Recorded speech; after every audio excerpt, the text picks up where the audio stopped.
I quite literally almost fell off the couch as I was moving the microphone, so that's how my night is going. Hey y'all, how's it going? Welcome back to another ThuREADSday. We made it. Now I know I've changed the background of my bedroom 1,010,000 different times, but I truly hope that this is the last time that I do this. I have an issue. I reorganize my room a lot. Now I have decided that I want to be a little bit more minimalist because my mind cannot handle keeping track of all of this stuff that I have, so I figured, well, why don't I just get rid of a lot of it? But that's not the point of today's video. Today's video, we finally finished a book. Backstory, when I was at the dollar store, I saw that there were all of these different books that were there. And obviously you kind of think to yourself, what does it take for a book to end up in the dollar store? Turns out it's quite random. There are just a lot of different books that maybe could be like rejects from bookstores, or they just didn't sell at different stores and they end up at the dollar store. So I thought to myself, hey, you know, it'd be really,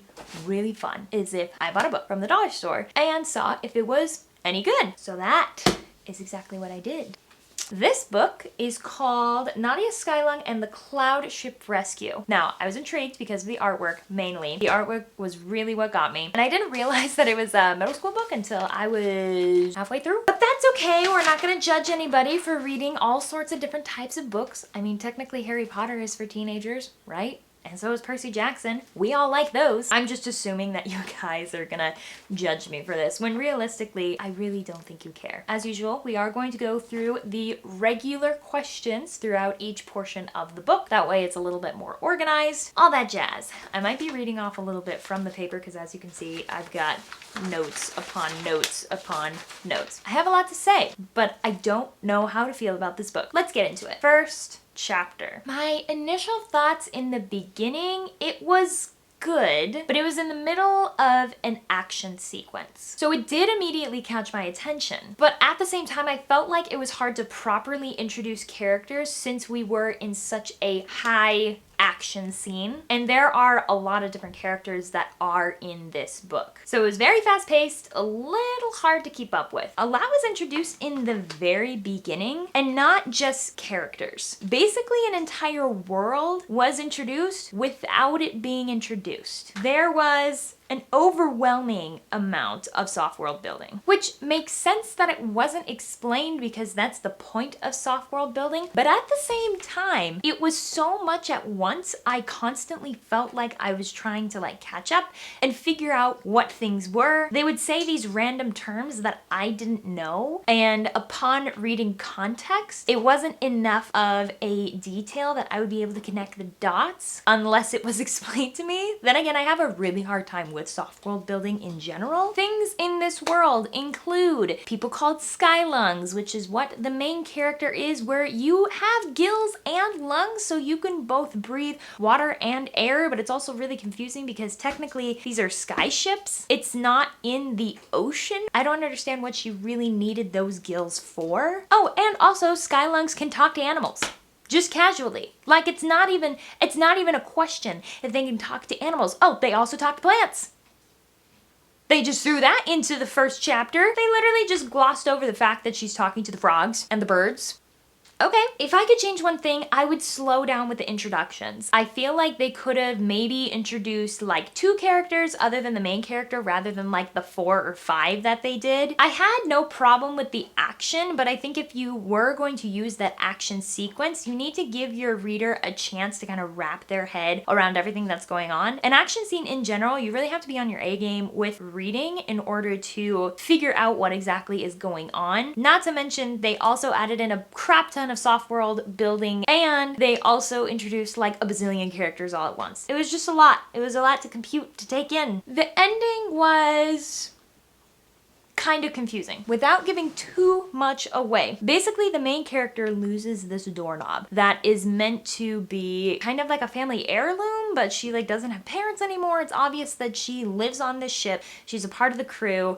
She doesn't really have any family that's left, and this is really the last thing that her family has for her. She loses the doorknob by getting saved by another crew member, and I guess I was confused because I have not had any sort of context or background of why the doorknob is so important. That's not enough to make the readers care. It just genuinely isn't. The readers really need to have a little bit more background and connection to the character before the character deals with loss. I am interested to see how this goes because in general, I am not a big fan of soft world building. I mean, I guess there's a first time for everything. Moving on to the first 3 chapters overview. Once again, it was pretty similar to the first chapter. Even more characters are introduced, even more terms are said that I don't understand. A lot of background to normal life, so it's weird because on one hand, it's still very fast-paced, but on the other, they're really just dragging out what the daily life of someone on the crew is like, which is what you are supposed to do in books. However, you're supposed to make it interesting. And I did like some of the introductions that some of the characters had, but I felt like a lot of them could have been a lot more organic and natural rather than just tossing this character here and this character there, like, oh, we will make a scenario so that you can meet this character. I felt like that's what was happening when introducing the characters. I feel like the author really rushed having you meet every single character right away, which I think there is wisdom in introducing your characters little by little, one by one, so that you can have the opportunity and the chance to actually get to know them, to make a connection with them, to make an opinion about them. Whereas here, they just literally threw them all together and were like, here you go. I liked some of the newer characters, especially. I'm not a huge fan of the characters that were introduced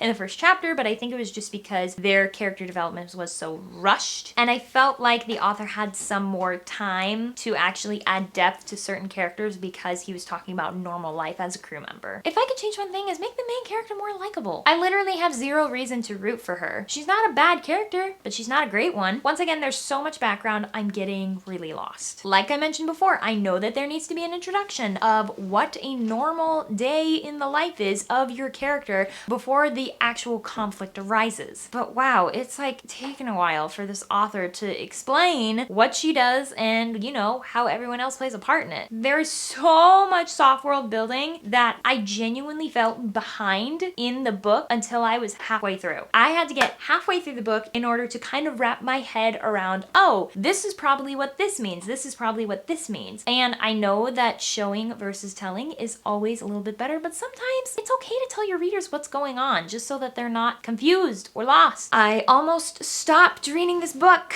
until I got halfway through, but I kept reading it for you guys. I really don't like soft world building, but alas, here we are. I did not realize that I was halfway through the book until finally something interesting happens. The entire first half, hang on, I'm gonna show you. Okay, I marked it. The entire first half of this, that's introduction. That is just the basic life of the cabin and the crew members, plus the added action scene with the storm and all of that stuff, but that's in the first chapter. The entire rest of the half of the book is introduction of the characters, giving depth to the characters, no conflict. There's miniature conflicts, but it's conflict that the reader knows is not going to be important in the end. So in my opinion, it took too long. I was so excited that there were finally conflicts, and not just conflicts between characters or inconveniences. So I guess that the middle of the book is further than I initially thought. I guess that it's a little bit less than halfway that things start to really come alive. But one thing that I really liked is we got more explanation of what each of the kids' gifts are. Nadia is a Skylung, which means that she has gills and lungs, which means that she can work the balloon on the ship. Apparently there's like too much water in the air or something, so not everybody can just go up there. Now that I'm thinking about it, no other characters went up there except for her and the other Skylung teacher that was like training her. And then there's another gal who can like tame fire spirits, and they're the ones who like run the engine of the ship. It's very interesting. I kind of am still having a hard time wrapping my brain around that concept too, but at least I got to see it in action, and now I'm understanding that each person on the crew is there for a reason because it gives them the advantage of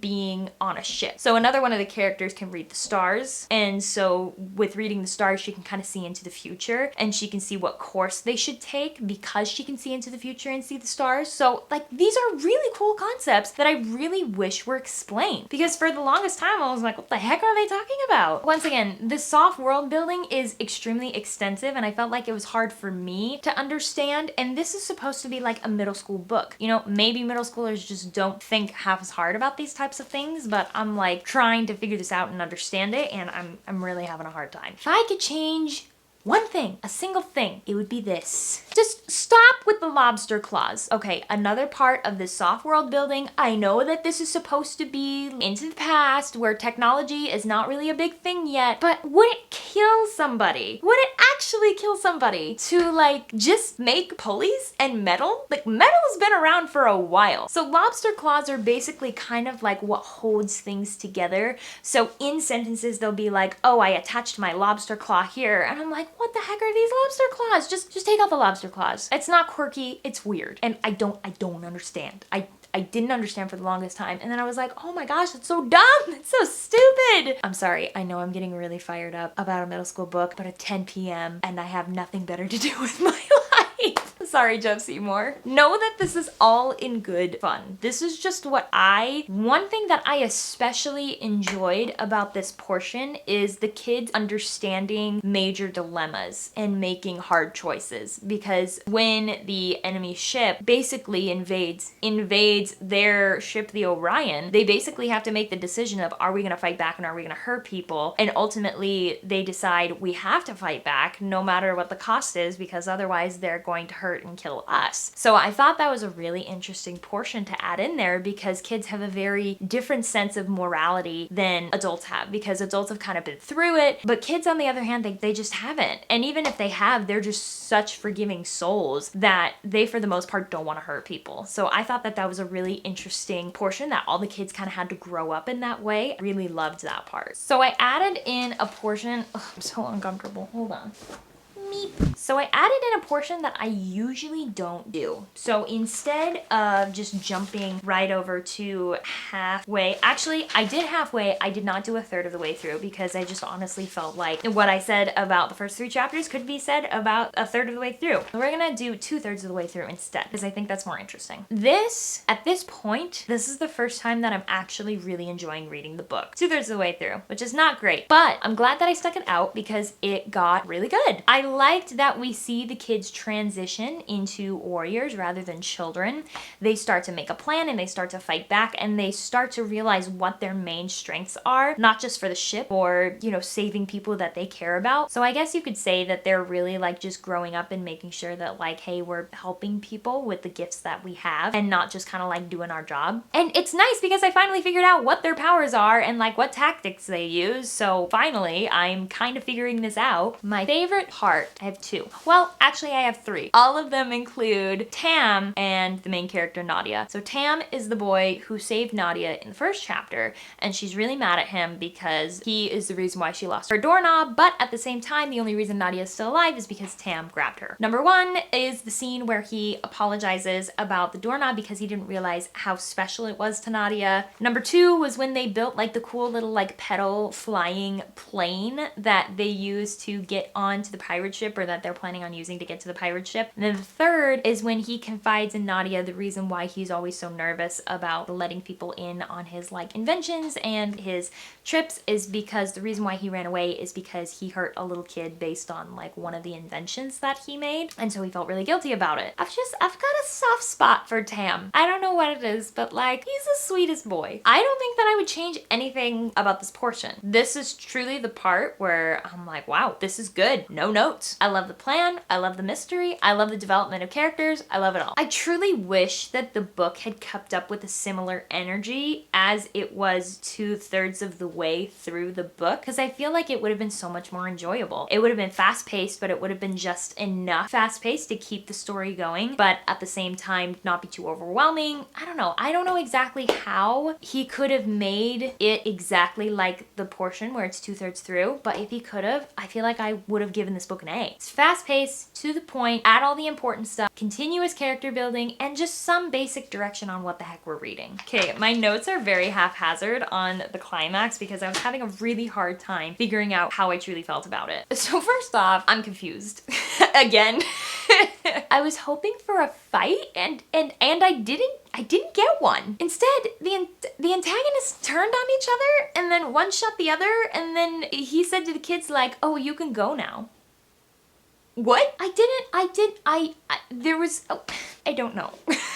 I don't know how I felt about the climax. I felt that it was kind of a cop-out, but I can't figure it out. I can't figure out what the author was actually thinking. There was like a mini fight scene. It wasn't a fight scene that I wanted or that it was hyped up to be. I know that they're just kids, but like, come on. They're kids with super cool powers. They could take out anyone if they really wanted to. Thing I would change? Why did he let them go and then immediately start shooting them? He had them. He had them. He could have shot them. Now my dog's looking at me like I'm insane. He had them. He could have shot them in his office right there when he shot the other antagonist. But no, he's like, you can go ahead and go. And then they're escaping and he's like, haha, psych, I'm gonna shoot you from the window. And like, he could have made it so much more convenient for himself. And he just chose not to. He chose the dramatic exit. The ending was definitely abrupt. All of a sudden, all these things happened that no one would have been able to guess would happen, which is a good and bad thing. I think that with climaxes, you want your characters to kind of imagine what could happen, but then give a little twist at the end that they might have not been expecting, but when it connects, it makes sense in their head. Like, oh my gosh, how did I miss that? Yeah, that didn't happen here. That did not happen. And now we are at the end of our beloved $1 book. My initial thoughts were, are you kidding me? Are you kidding? It just started getting good. It just started getting so good. We finally found out more about their world, more about her past, and more about the importance of the doorknob that was initially missing. But I'm not invested in this book enough that I'm interested in following up with the sequel. I feel like they should have mentioned something about this like in the middle of the book. Then they could have hyped it up. Then they could have added a little like sprinkle, razzle dazzle, a little bit in here where you're like, oh my gosh, I want to know what happens. But at this point I'm tired. I'm so tired. It's just a real shame that the story just gets interesting right towards the last few chapters of the book. It just really is a shame because it's a really good plot. I loved the development of Tam and Nadia's relationship. I found it refreshing because it was a friendship and not a romance. Obviously, they're children. It would be weird if it was a romance, but still, I feel like we don't see that enough. And if we do see it, we're like, why aren't they together? Like, they obviously are soulmates and romantic and want to be romantic, but the author's just refusing to let it happen. But truly, I feel like this is a really good example of a friendship that blossoms. I do feel like it was dumb for her to be as mad at him as she was, but now I understand the purpose of why it was there in the first place, so that the relationship could just continue and grow, and that was supposed to be like the starting point was kind of down at the bottom, and then it just makes its way up. But I feel like he could have done it in a different way. Maybe something a little bit more realistic and organic that didn't make Nadia seem so unlikable in the beginning. But now I've just got a soft spot for him now. Tam's the sweetest boy. And they're the bestest of friends. I don't know if I have a specific favorite part of this book. Once again, I really love the development of the relationship between Tam and Nadia and between Celia and Salye? That character and Nadia. I think he's just kind of like the head honcho, and she learns to kind of be a leader through him, and he leans on her for support, and I really liked that, and I liked how they were really trying to figure things out together. I really wish that there was as much depth of Nadia's relationships with those similar characters as well, because I feel like it would make it all so much better. I know she has a pretty good relationship with Pepper, but that was already kind of like predestined, so we didn't get a whole lot of background of that development. There are a lot of things I would change. Yeah, there are a lot of things I would change. Starting off, I take my list out. Starting off with, I want the main character to be more likable in the beginning. I want to understand the importance of the doorknob from not even just the get-go, but maybe like halfway through. I don't know, I give it more like space and time of introducing the characters, but also just cutting it like short and sweet. I know that sounds contradicting when I'm saying that, but basically